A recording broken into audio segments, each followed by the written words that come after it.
Hey guys, how's it going? This is Davin with davindeedoodles, and thank you so much for joining me. Today I have something a little bit new for you, and it is a character that I'm kind of ashamed to say that I haven't introduced on the channel before. This is one of the moments that I'm definitely going to recommend you subscribe to the channel as well as check out the Instagram page linked in the description because I have a few pictures of him, but I've never made a video. So he's a prime example of following the social media as well as the YouTube to see more of him in the future. But that plug done, thank you so much for joining me. And this is actually my character RobIn. I kind of developed him on a whim and as a collaboration with my husband Anthony. He was created specifically for July and the sci-fi prompts that go on for a art challenge, July by Sci-Fi, run by Tony Cartoonish. I will try to remember to link his Instagram down below because he is an amazing artist and seems like a really legit dude. So, all that stuff said, I wanted to go ahead and do something a little bit different. I've been doing a lot of just character stuff, kind of simple poses, and I wanted to do an actual illustration with this scene. It had been a while and I need to kind of get back into it. And it was actually Anthony that suggested to revisit RobIn. RobIn is very easy to draw. He's very simple shapes, but he's a really cute character. So I thought that was a great idea, but then I didn't know what to do with him past that point. And Anthony again decided to throw a challenge at me, and I don't think he realized it was going to be a challenge at the time, and he admitted to me later that he didn't even think I would take it. He just said, how about something 50s style? Like have him hitchhiking across the galaxy and something 50s. So when I think 50s, the first thing that comes to my mind is like a 50s diner. I posted up on the Instagram and in the thumbnail of the video a few of my concept sketches of a real diner, and I tried to upgrade it to have a more futuristic look. I figured it could be something where like the aliens had, I don't know, just maybe visited Earth in the 50s at some point. Is that when the Roswell scandal like blew up and like Area 51 and all that? I don't remember if that was the 50s or 60s or whatever, but maybe aliens visited the Earth at some point during the 50s and they're kind of mimicking their culture after that. I don't know. It was just a lot of fun to come up with.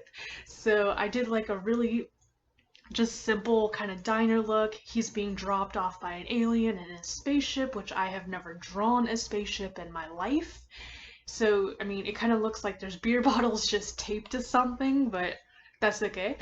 And I really like the use of colors in this because I finally got to primarily use my Art and Fly markers, and I got to use them on the Illo Sketchbook. So it was a bigger piece of paper, it was a hefty piece of paper, and those Art and Fly markers, I love them to death. They are like butter on marker paper. I cannot praise them enough. I love them, but they are expensive and they are currently pretty limited as far as like the colors themselves go, so I don't think I'll be investing in the whole 48 set unless maybe it's a Christmas gift, because at least they're refillable. That's probably the biggest thing I can say about them is they're refillable, they're butter, and I love them to death.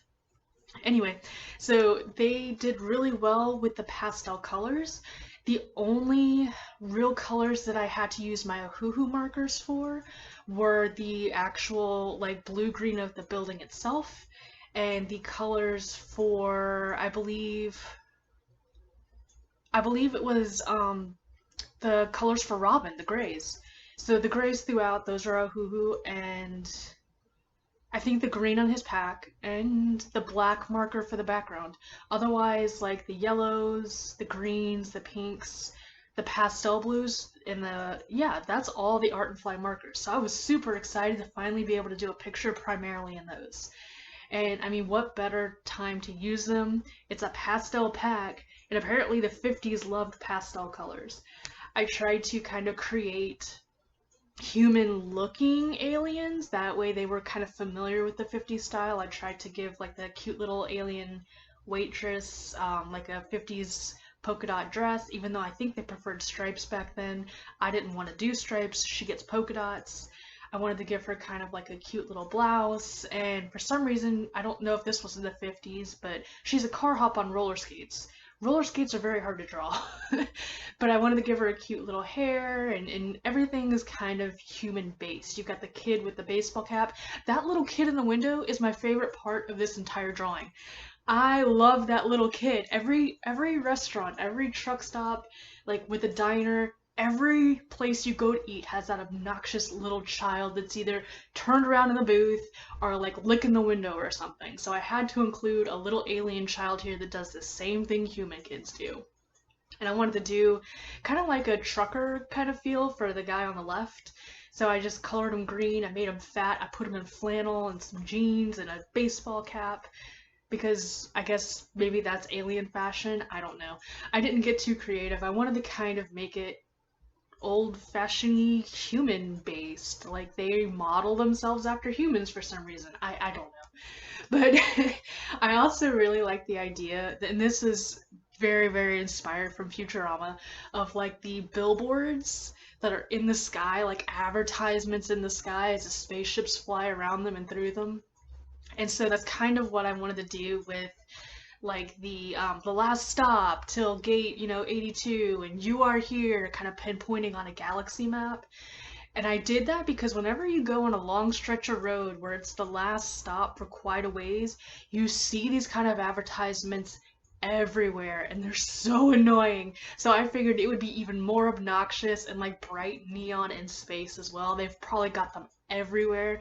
And I had an amazing idea for a billboard that I couldn't fit on the page. This was one of those rare days. I really wish I had a bigger piece of paper. But I had a lot of fun with it, and I think it turned out pretty cute for what it is. I was feeling kind of pressured, a little bit, uneasy because perspective and all that stuff, but sometimes you just gotta let it go and you gotta have a little bit of fun with it. So I had a really good time. It's a really cute, simple story. Like he's little Robin, he's just hitchhiking and he got dropped off at a diner. So what happens next? What shenanigans will he get involved in? Do you want to see his other shenanigans? Go to my Instagram. There's quite a few pictures already there. So I really love it, and I think I'm going to continue adding on with this story little bit by bit. Maybe some videos, maybe just some more pictures. But this is what I have for you this week. I hope you've enjoyed it. I hope you want to see more. If so, subscribe and hit the bell. That way you get notified when more pictures, videos, all that stuff come up. And I will have something for you coloring guys, hopefully on Monday. I've got some new books coming in. So I hope you've enjoyed it. I hope you have a great weekend, and the week coming forward has a good holiday as well as a good work week to follow. Thanks so much, you guys. Stay safe.